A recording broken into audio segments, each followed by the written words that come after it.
모닝 비타민. 매주 월요일 모닝 비타민에서는 이장 약사와 함께하는 건강 이야기 시간을 하도록 하겠습니다. 오늘은 영양제에 따른 올바른 복용 시기와 방법에 대해서 알아볼 텐데요. 여러분 방송 내용 중에 궁금한 내용이 있으면 언제든지 문자 메시지로 보내주세요. 샵 1991 단문 50원 장문 100원의 정보 이용료가 있습니다. 약사님 만나보도록 하죠. 안녕하세요. 안녕하세요. 반갑습니다. 네. 요즘 건강 보조제를 챙겨 드시는 분들이 많은데 솔직하게 약사님은 몇 가지 정도 챙겨 드시는 편입니까? 그때그때 다르는데요. 네. 그래도 기본적으로 제일 챙겨 먹는 게 비타민 D. D를 드시는구나. 네, 햇볕 잘 못 보잖아요. 네네. 비타민 B도 먹고, 네. 콜라겐도 먹고, 네. 유산균도 먹고, 배부르겠어요. 미네랄도 먹고, 네. 오메가도 먹고, 안 팔려서 먹고, 그래, 안 팔려서? 받아 먹고. 건강 보조제 드시다가 배부르겠어요. 살찌겠어요. 그래서 이래요. 예. 네. 알겠습니다. 자, 성별이나 연령대 그리고 각자의 건강 상태에 따라서 챙겨 먹어야 할 건강 보조제들이 다르잖아요. 그래도 네. 이건 좀 현대인들은 기본적으로 먹었으면 하는 영양제가 있다면 어떤 게 있을까요? 아까 서두에도 말씀드렸듯이 비타민 D요. D. 예, 햇볕을 못 보기 때문에 생명활동의 생명활동의 기본은 물과 햇볕이라고 생각을 하거든요. 네. 물은 제가 끊임없이 강조하잖아요. 맞아요. 근데 햇볕은 어떻게 해요? 햇볕은 뭐 사 먹어요? 이게 형광등이나 이런 걸로 아예 대체가 전혀 안 불가능한 되죠. 거잖아요. 네, 그렇죠? 그래서 햇볕, 비타민 D는 꼭 좀 챙겨 드셨으면. 네. 알겠습니다. 자, 지난주 저희 그 방송 끝나자마자 문자 메시지가 바로 들어와서 지난주 방송 내에는 소개를 좀 못했는데 그래서 오늘 좀 소개하겠습니다. 네. 문자 메시지로 7136님께서 아침에 일어나자마자 비타민 C, 루테인, 오메가3 등 7개의 영양제를 먹고 있는데 네. 너무 많이 먹어서 걱정도 되지만 안 먹으면 자꾸 신경이 쓰여요. 영양제는 이렇게 다양하게 많이 먹어도 관계가 없는지 질문하셨거든요. 우리 뷔페에 가가지고 맛있는 음식이 많다고 해서 네. 욕심껏 다 먹으면 체하잖아요. 그렇죠. 그런 것처럼 영양제도 좋다고 해서 막 먹으면 체해요. 영양제도? 그럼요. 몸에서 내가 대사할 수 있을 정도만 먹어야죠. 그래서 똑같은 영양제를 드려도 몸이 약하신 분들은 부작용에 노출이 많이 돼요. 그렇구나. 그 영양제를 먹는다고 해서 그게 바로 몸에 쓰여지는 게 아니라 몸에서 대사라는 과정을 거쳐야 돼요. 네. 그래서 내가 대사 능력이 있는지 그러니까 몸을 먼저 보고 영양제를 골라야 되는 거죠. 그래서 뭐 안 먹는 게 좋다. 네. 많이 먹는 게 나쁘다. 뭐 꼭 먹어야 된다. 이거 다 의미가 없어요. 내 몸에서 필요한 만큼 선택해서 드셔야 되는 거죠. 상담이 필요해요. 내 대사가 어떤지, 건강 그렇죠. 상태가 어떤지, 요즘 나의 생활 리듬이 어떤지 그렇죠. 이런 부분들을 좀 전반적으로 상담을 한 이후에 먹는 것이 아주 정확하다라는 말씀이시고요. 네네. 그리고 8654님께서도 문자 메시지 주셨는데 비타민은 매일 섭취를 하는 게 좋은지 또 언제까지 계속해서 먹어야 되는지 질문을 해왔습니다. 이 물질은 도구예요. 영양제도 도구잖아요.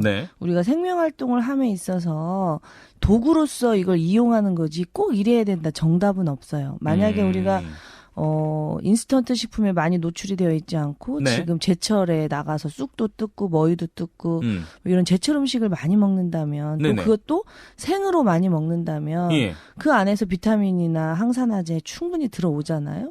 그런 분들이 굳이 비타민을 돈 주고 사 먹을 필요는 없겠죠.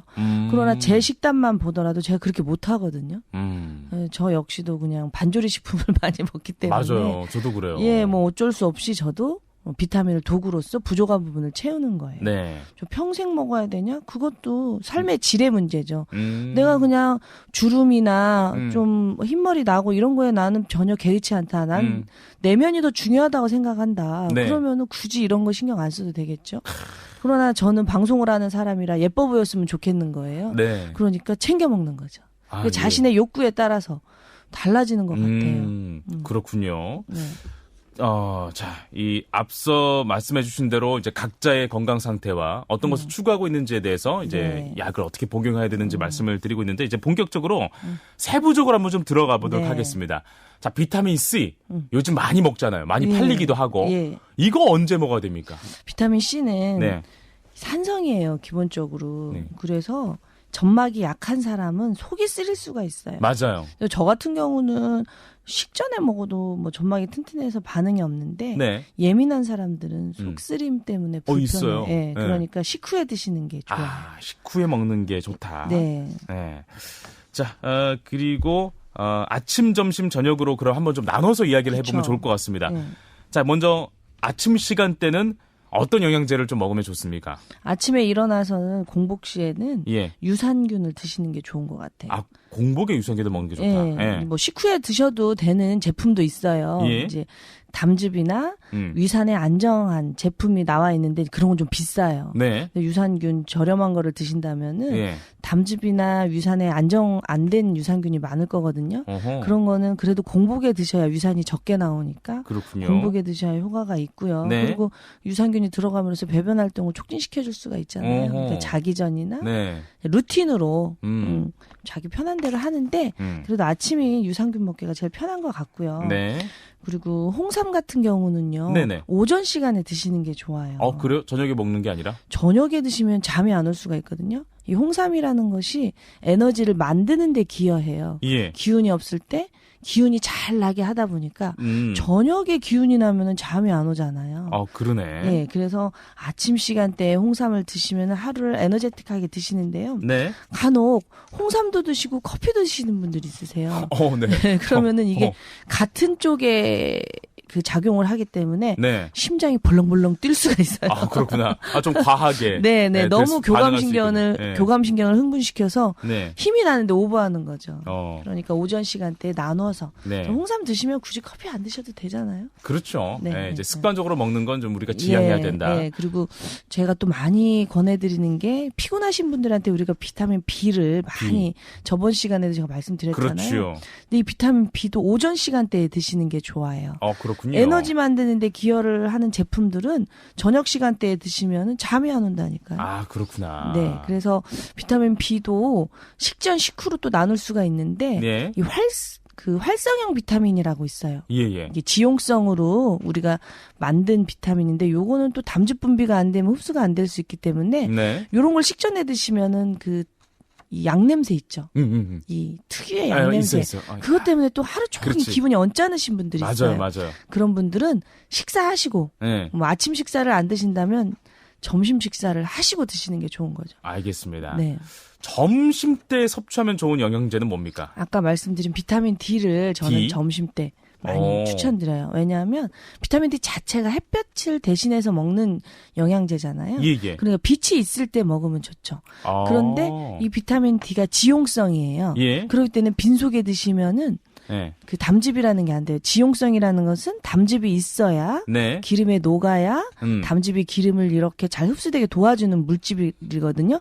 간에서 나오는 물질. 이 물질은 음식이 들어갔을 때 자극을 받아야 나와요. 그리고 공복 시에 비타민 D를 드시면 담즙이 안 나오고 담즙이 안 나오면 흡수가 잘 안 되는 거죠. 먹남 안 하네요. 그런 거는 아닌데 아무튼 돈이 아까워요. 요즘 영양제 비싼데. 그렇죠. 그러니까 가성비 좋게 이왕이면 이 복용 시간대 를 알고 드시면 훨씬 효과가 좋은 거죠. 알겠습니다. 우리가 또 오메가3도 많이 먹잖아요. 오메가3는 언제 먹어야 됩니까? 오메가3는 아까 말한 비타민 B나 홍삼이나 뭐 커피나 이런 것처럼 에너지를 업시키는 데 쓰이는 물질이 아니에요. 오메가3는 기름이잖아요. 우리 몸을 재생시키는데 염증을 복구시키는 데 쓰기 때문에 저녁 시간에 드시는 게 좋겠죠. 잘 때. 우리가 잘 때 이 물질이 세포 재생이라든가 염증 복구에 쓰이면 좋으니까 아무래도 저녁 시간대에 하루에 한 알 먹는다면 저녁 식사 후에 먹는 게 좋죠. 왜냐하면 오메가3도 비타민 D처럼 지용성이기 때문에 식사를 많이 할 때 담즙이 많이 나오고 그때 흡수가 잘 되는 거죠. 이게 다 이유가 있었구나. 그렇게 찾아 드시면 훨씬 좋죠. 진짜 영양제 지금 뭐 엄청 많이 남았는데.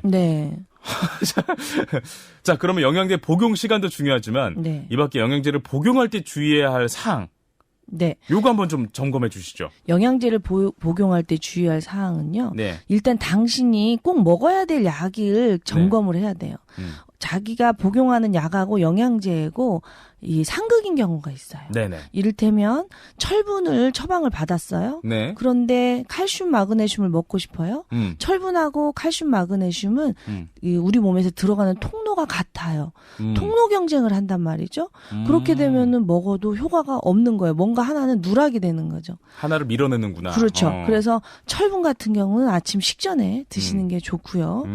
칼슘, 마그네슘 같은 경우는 신경을 이완해주고 숙면을 유도하는 데 도움이 많이 되거든요. 네. 그런 거는 저녁 식후에 드시고 요런 식으로 본인이 처방받아 먹는 약하고 상호관계를 잘 살펴봐야 되는 거죠. 특히 임신부 같은 경우에는 이 부분을 확실하게 알아두면 참 좋겠네요. 임산부한테 이 복용을 했을 때 득이 되는 제품이 있고 그래서 임산부는 절대 영양제 먹으면 안 돼. 이건 아니고요. 네. 임산부가 복용을 하면은 아이도 잘 자라고 산후 우울증 아이를 낳고 나서 산모의 건강에도 도움이 되는 그런 영양소가 있는 반면에 오히려 또 드셔서 임산부한테 해가 되는 제품도 많이 있는 거죠. 맞아요. 자, 여러 가지 질문도 지금 많이 들어와 있는데 일단은 퀴즈를 먼저 내드려야 될 것 같습니다. 저희는 질문도 취합해서 네. 다음 주에 한번 더 해보는 것도 좋을 것 같은데 네. 약사님 인기가 많으세요. 냉냉냉냉. 자, 퀴즈 갑니다. 네.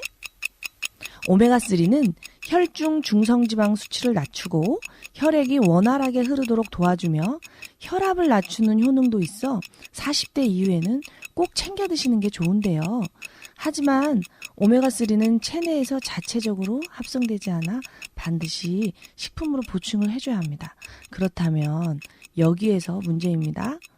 오메가3는 아침에 일어나자마자 공복에 복용하는 게 좋다. 맞으면 O, 틀리면 X입니다.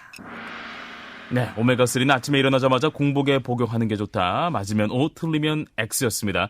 정답을 아시는 분들은 샵 1991번, 단문 50원, 장문 100원의 정보 이용료로 보내주시면 됩니다.